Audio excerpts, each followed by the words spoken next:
Basically ये case समझने की ज़रूरत है। इसमें डिफरेंट तरह की गाड़ियाँ इन्वॉल्व हैं। जो बाहर से गाड़ियाँ यहाँ आती हैं वो डिफरेंट तरीके से आती हैं। एक तरीका ये है जो मैक्सिमम जो जिसमें 99% से ज़्यादा लोग इन्वॉल्व हैं, वो बाहर से गाड़ियाँ ख़रीदते हैं, किसी दिल्ली वाले आदमी से, किसी हरियाणा से, कोई राजस्थान से। तो वो एक कैटेगरी है जिसमें आपके मैं वसूख के साथ कहता हूँ मोर देन 99% केसेस वैसे हैं जो बाहर से ख़रीदते हैं। तो एक कैटेगरी आप गाड़ी ऐसी है जिसमें ये पेटिशनर भी फॉल करता है। ये पेटिशनर के पास एक गाड़ी थी दिल्ली में, इसने अपनी जगह चेंज की, वो कश्मीर में बसने के लिए आया, ही अप्लाइड हियर फॉर रजिस्ट्रेशन। तो इसमें बेसिकली कानून के दो अलग सेक्शन लगते हैं। सेक्शन 50 लगता है उन लोगों के लिए जिसमें गाड़ी का ट्रांसफ़र ऑफ ओनरशिप होता है, जिसमें सेल और परचेज इन्वॉल्व होती है। और जहां रेजिडेंस उसी केस में चेंज होती है, that owner continues to be the same, जो विच इज़ द केस जिसके बेसिस पे ये दो पिटिशनर कोर्ट में गए थे। एक ज़हूर अहमद भट्ट साहब और एक दूसरे नाम का एक बंदा है, नहीं Zulqarnain is a different case, मैं जुल्करनैन की भी बात करता हूँ। तो ये दो लोग कोर्ट के पास गए कि हमारी अपनी गाड़ी थी दिल्ली में, हमने रेजिडेंस शिफ्ट की, हमें यहाँ रजिस्ट्रेशन करने के लिए बोला गया। अब इनको बोला भी नहीं गया उस टाइम पे, रजिस्ट्रेशन बोला भी नहीं गया। कोई सर्कुलर एक हमारे आरटीओ साहब ने, उस टाइम के आरटीओ साहब ने एक सर्कुलर निकाला, उसने कहा कि 15 दिन के अंदर अंदर गाड़ियाँ यहाँ रजिस्टर करें। ठीक है, मैं मानता हूँ कि वो सर्कुलर, जैसे कोर्ट ने भी फिर जजमेंट में बता दिया कि वो circular was ultra vires to the basic rules, because I should tell you, जो पहला वाला केस जो मैंने बताया आपको कि परचेज सेल की बात होती है, वो सेक्शन 50 के तहत कवर होता है। जो दूसरा वाला केस जहां रेजिडेंस चेंज होती है, वो section 49 of motor vehicle act के तहत होती है।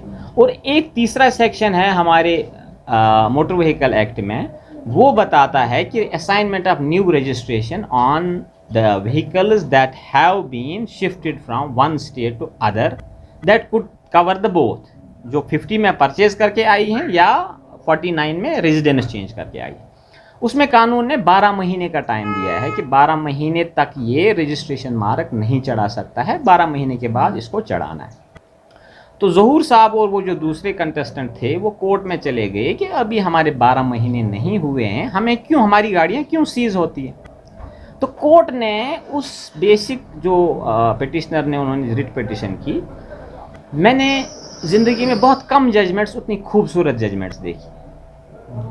कोर्ट ने बहुत ही माइन्यूटली केस के साथ डील किया हो। कोर्ट ने कहा कि जब आपके पास रिकॉर्ड ही नहीं है कि ज़हूर साहब ने गाड़ी यहाँ कहाँ कब लाई, तो आप प्रिजम्पशन नहीं कर सकते हो कि ये 12 महीने गाड़ी यहाँ रुक चुकी है और आपने सीजर करने शुरू कर दिए। ठीक है, और उस कोर्ट ऑर्डर में कोर्ट ने ये भी कहा कि हम सेक्शन 50 को लेके कोई डायरेक्शन में आपको, मैं उसका वर्बेटम आपको सुनाना भी चाहता हूँ। कोर्ट ने जो आपका बेसिक जजमेंट में बता दिया, कोर्ट ने बता दिया बेसिकली, ये प्लीज़ ये बहुत अहम चीज़ है।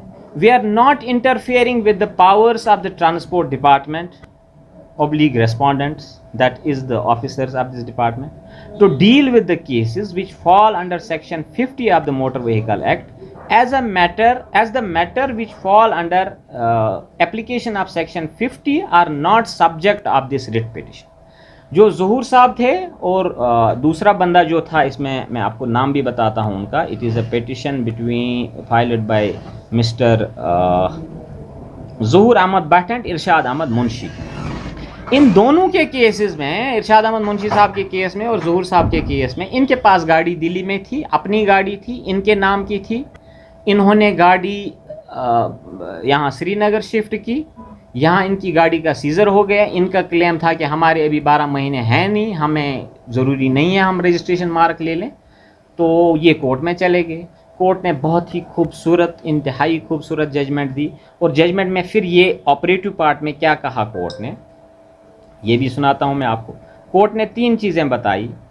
एक, कोर्ट ने कहा कि ये जो आपका सेक्शन इम्प्यूनिटी, एक तो उन्होंने वो सर्कुलर जो आरटीओ ने निकाला था कि 15 दिन के अंदर अंदर आके आप रजिस्ट्रेशन मार्क चढ़ा दीजिए यहाँ पे, उन्होंने वो सर्कुलर स्क्रैप कर दिया और ये कहा कि इसको बाज़ाब्ता रूल 54 जो है हमारा एक्ट का, रूल 54 में प्रोसीजर है जो बाहर की गाड़ियाँ यहाँ आती हैं उनको कैसे रिपोर्ट करना है। 45 दिन के अंदर अंदर जो गाड़ी बेचता है दिल्ली से, उसको 45 दिन के अंदर अंदर यहाँ की रजिस्ट्रिंग अथॉरिटी को रिपोर्ट करना है, और यहाँ से जो परचेज़ करता है उसको 30 दिन के अंदर अंदर यहाँ रजिस्ट्रिंग अथॉरिटी के पास रिपोर्ट करना है। क्योंकि बदकिस्मती से वो प्रोसीजर होता नहीं है। आज की डेट में भी मैं मानता हूँ कि वो प्रोसीजर, कोई भी बाहर से गाड़ी लेता है हमें कोई इन्फॉर्मेशन नहीं देता है, ठीक है। अब हम मुझे एक और काइंड ऑफ क्लैरिफिकेशन इस चीज़ को लोगों की एजुकेशन के लिए निकालना पड़ेगा कि ये 54 में प्रोविज़न कैसे, किस तरह से गाड़ी, तो कोर्ट ने कहा जब आप 54 इम्प्लीमेंट ही नहीं करते हो तो आपके पास कहाँ से वही आ गया कि ये गाड़ी 12 महीने तक इस स्टेट में रही और आप इसको एनफोर्स कर रहे हो कि रजिस्ट्रेशन कर दो। कोर्ट ने वो सर्कुलर स्क्रैप कर दिया। कोर्ट ने ये कहा respondents are directed to have compliance to section 47 of the act read with rule 54 undertaken for assignment of, rightly कहा 47 में सिर्फ ये कहता है, 47 ये कहता है कि 12 महीने तक आप रजिस्ट्रेशन मार्क नहीं चढ़ा सकते, लेकिन 12 महीने के बाद आपको रजिस्ट्रेशन मार्क चढ़ाना है। और उसके बाद कोर्ट ने ये भी कहा कि respondents are open to scrutinize the cases etcetera, क्या 12 महीने हुए या नहीं हुए उसके लिए कोर्ट ने कोई हद या कोई रिस्ट्रिक्शन नहीं रखीगा डिपार्टमेंट को कि आप ये सवाल नहीं कर सकते आपके 12 महीने से ज़्यादा या 12 महीने से कम। तो इसमें कोर्ट ने कहीं नहीं कहा कि टैक्स है, ठीक है। इनफैक्ट कोर्ट ने कहा कि हम 50 सेक्शन 50 वाले केसेस जो हैं, मैं अगेन आपके लिए पढ़ता हूँ, we are not interfering with the powers of the transport authority or respondents to deal with the cases which fall under section 50 of the Motor Vehicle Act as the matter fall under the application of section 50 or not sub। वो तो ना ही इन्होंने challenge किया, ना ही ज़हूर साहब ने और दूसरे साहब जो पिटिशनर है उन्होंने सेक्शन 50 वाला चैलेंज कभी किया ही नहीं, बिकॉज इनके केसेस थे ही नहीं। तो इस कोर्ट डायरेक्शन के बाद what was suppose to be done, maybe Zahoor साहब के केस में या जो दूसरे साहब के केस में going by the court direction उनकी रजिस्ट्रेशन होती या नहीं होती, that was a matter of security, नहीं क्या उनके 12 महीने हुए थे या नहीं हुए थे। लेकिन 50 वाले केसेस जो हैं, जो फॉर एग्जांपल यहाँ कोई कमर्शियल पर्पस के लिए बाहर से इनोवा ले आता है, he has no reason to wait for 12 months, he will come, he will get it registered on day 1, get its permit और मार्केट में गाड़ी चलाएगा।